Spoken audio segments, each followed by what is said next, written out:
TV9 న్యూస్కు స్వాగతం. నల్గొండ జిల్లా దేవరకొండ పట్టణంలో జాతీయ బీసీ సంక్షేమ సంఘం రాష్ట్ర కార్యదర్శి డాక్టర్ చింతలపల్లి శ్రీనివాస్ గౌడ్ ఆధ్వర్యంలో పట్టణంలో డిండి రోడ్డు వద్ద గల మీనాక్షి సెంటర్ నుండి కోర్టు మీదుగా వందలాది మంది విద్యార్థులతో భారీ ర్యాలీ నిర్వహించి బస్టాండ్ వద్ద గల అంబేద్కర్ విగ్రహం వద్దకు చేరుకుని అంబేద్కర్కు పూలమాలలు వేసి నిరసన వ్యక్తం చేశారు. వెయిటింగ్ లో ఉన్నటువంటి స్కాలర్షిప్లు రియంబర్మెంట్స్ తక్షణమే ప్రభుత్వం విడుదల చేయాలని, లేని పక్షాన త్వరలో కార్యాచరణ ప్రకటించబోతున్నామని వారు అన్నారు. ఈ కార్యక్రమంలో రెడ్డి కోటేశ్వరరావు, భీమగోని శివగౌడ్, అప్పం వీరయ్య, పున్నా భిక్షమయ్య, కాటం వెంకటేష్ గౌడ్, ఆకారపు గణేష్, ఆకారపు గౌతమ్, నాగపల్లి సుధాకర్, రమావత్ రాము, ఆంజనేయులు, వెంజమూరు వెంకటేశ్వర్లు, లిఖిత, దీపక్, చిన్నానాయక్, శాంతిరాజ్, రమావత్ పాండునాయక్, వెడత రమేష్ తదితరులు పాల్గొన్నారు.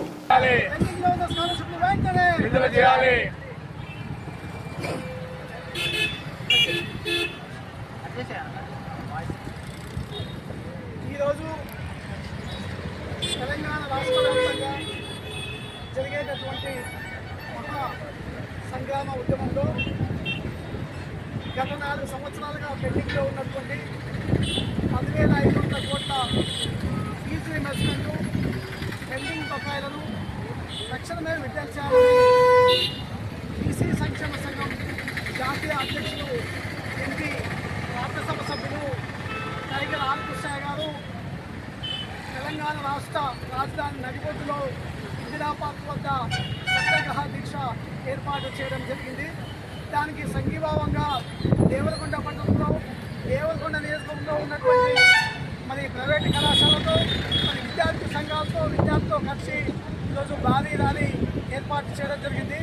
ముఖ్యంగా డిండి రోడ్లోని మీనాక్షి సెంటర్ నుండి కోర్టు ఆవరణ నుండి కోర్టు మీదుగా అంబేద్కర్ విగ్రహం వరకు వెంటనే పెండింగ్లో ఉన్నటువంటి బకాయిలను చెల్లించాలని, ప్రభుత్వం యొక్క మొండి వైఖరిని నశించాలని, విద్యార్థుల యొక్క భవిష్యత్తుతో విద్యార్థుల యొక్క జీవితాలతో ప్రభుత్వాలు ఆడుకోదని నిరసన వ్యక్తం చేసి భారీ ర్యాలీ చేయడం జరిగింది.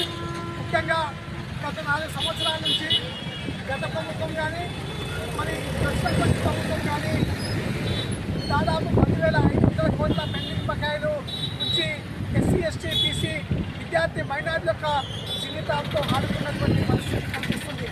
ముఖ్యంగా మరి ఈరోజు చూసుకున్నట్టయితే మరి రాష్ట్ర ప్రభుత్వం అధికారంలోకి రావడానికి ముందు కామారెడ్డి డిక్లరేషన్లో విద్యాపరంగా కానీ వైద్యపరంగా కానీ ముందడుగులో ఉండి వాళ్ళకి కావాల్సినటువంటి అన్ని వనరులు కూడా మీరు ఏర్పాటు చేస్తామని మాట ఇచ్చినటువంటి ప్రభుత్వము 2.5 సంవత్సరాలు కావస్తున్నప్పటికీ ఈ మాటకు కట్టుబడి లేకుండా మరి బహుజన విద్యార్థులైనటువంటి ఎస్సీ, ఎస్టీ, బీసీ, మైనార్టీ విద్యార్థులతోటి చెలగాటగా వాడేటటువంటి పరిస్థితి కనిపిస్తుంది. ముఖ్యంగా మరి మీరు అనేక కార్యకలాపాలకు మరి బడ్జెట్ రిలీజ్ చేయడానికి మీ దగ్గర నిధులుంటాయి, కానీ మరి విద్యా సంబంధమైనటువంటి విద్యను అభివృద్ధి చెందడానికి ఏ రాష్ట్రంలో అయినా ఏ దేశంలో అయినా విద్యా అభివృద్ధి చెందనే ఆ రాష్ట్రం కానీ ఆ దేశం కానీ అభివృద్ధి చెందుతుంది. కాబట్టి అలాంటి పరిస్థితుల్లో మరి విద్యకు నిధులు కేటాయించకుండా మరి విద్యార్థుల యొక్క పేద విద్యార్థుల యొక్క బడుగు బలహీన విద్యార్థుల యొక్క జీవితాలతో చెలగాటమాడేటటువంటి ఈ రేవంత్ రెడ్డి ప్రభుత్వాన్ని ఖచ్చితంగా గద్దెదించేటటువంటి సమయం దగ్గర వస్తుంది. గత ప్రభుత్వం కూడా విద్యార్థి ఉద్యమాలతోటే ప్రభుత్వాన్ని దించడం మరి అదేవిధంగా ఈ ప్రభుత్వాన్ని కూడా విద్యార్థుల జీవితాలతో చెలగాటమాడుకొని మాయమాటలు చెప్పి పెండింగ్ స్కాలర్షిప్ ఇవ్వకుండా, అదేవిధంగా హైకోర్టులో సరైనటువంటి అడ్వకేట్ జనరల్ పెట్టకుండా, సరైనటువంటి వాదనలు వినిపించకుండా విద్యార్థుల ద్వారానే కాలేజీలు ఫీజులు వసూలు చేయాలనేది నిబంధన తీసుకురావడం అనేది సరైనది కాదు. కాబట్టి ఇది ప్రభుత్వానికి సిగ్గుచేటుగా, ప్రభుత్వానికి అవమానకరంగా చెప్పుకునేటువంటి పరిస్థితి ఏర్పడుతుంది. మరి ఆనాడు రాజశేఖర రెడ్డి గారు ఉన్నప్పుడు ముఖ్యమంత్రిగా ఉన్నప్పుడు ఆనాడు పేద విద్యార్థుల భవిష్యత్తులో ఉంచుకొని బడుగు బలహీన వర్గాల విద్యార్థుల భవిష్యత్తులో ఉంచుకొని మరి ఆ రోజు ఫీజు రీయింబర్స్మెంట్ పథకాన్ని తీసుకొచ్చి పేద విద్యార్థుల బాధ బలంగా మార్చినటువంటి ఆనాటి ప్రభుత్వం కూడా కాంగ్రెస్ ప్రభుత్వమే. ఈనాటి రేవంత్ రెడ్డి ప్రభుత్వం అధికారంలోకి వచ్చిన తర్వాత విద్యార్థులపైనే మొట్టమొదటి కాలు పెట్టి తొక్కివి మరి బడుగు బలహీన విద్యార్థుల యొక్క జీవితాలతో చెలగాటమాడేటటువంటి పరిస్థితి కనిపిస్తుంది. కాబట్టి ఇవాళ వేలాది మంది రాష్ట్ర వ్యాప్తంగా వందలాది మంది విద్యార్థులు రోడ్డెక్కే దుస్థితి ఎందుకు వచ్చిందంటే ఈ ప్రభుత్వం యొక్క పరిస్థితి ఆలోచన మరి పేద విద్యార్థులపైన బడుగు బలహీన విద్యార్థులపైన లేదు, సరైన లేదు. కాబట్టి మీరు ఆలోచన చేసుకోవాలి, పునరాలోచించుకోవాలి. సుప్రీంకోర్టు గైడ్ లైన్స్గా ఉన్నాయి. పేద విద్యార్థుల యొక్క సంక్షేమం కోసం ఖచ్చితంగా ఫీజు రియంబర్స్మెంట్ పథకాలు కానీ స్కాలర్షిప్లు కానీ నిలవాలుగా విడుదల చేయాలి. మరి విడుదల చేయకుండా ఈ సొంతంగా మీ ఇష్టానుసారంగా ప్రవర్తిస్తుంది కాబట్టి ఈ విషయాన్ని బీసీ సంక్షేమ సంఘం జాతీయ సంక్షేమ సంఘం ఖండిస్తుంది. విద్యార్థుల పక్షాన మరి అదేవిధంగా ప్రైవేట్ కళాశాల యజమానుల పక్షాలు కానీ పేద విద్యార్థుల పక్షాలు కానీ ఎప్పుడు బీసీ జాతీయ సంక్షేమ సంఘం పోరాటం చేస్తుంది. ఇవ్వకపోతే ఇవ్వడానికి మా టైగర్ ఆలకృష్ణ గారు త్వరలో అమరావతి అధ్యక్ష కూడా మరి రాజధాని నగరంలో చేపట్టే ఆలోచన కాబట్టి ఇప్పటికైనా ఒక పేద విద్యార్థుల భవిష్యత్తు దృష్టి ఉంచుకొని తక్షణమే పెండింగ్ బకాయిలు కానీ ఫీజు రియంబర్స్మెంట్ పథకాలు అమలు చేయాలి.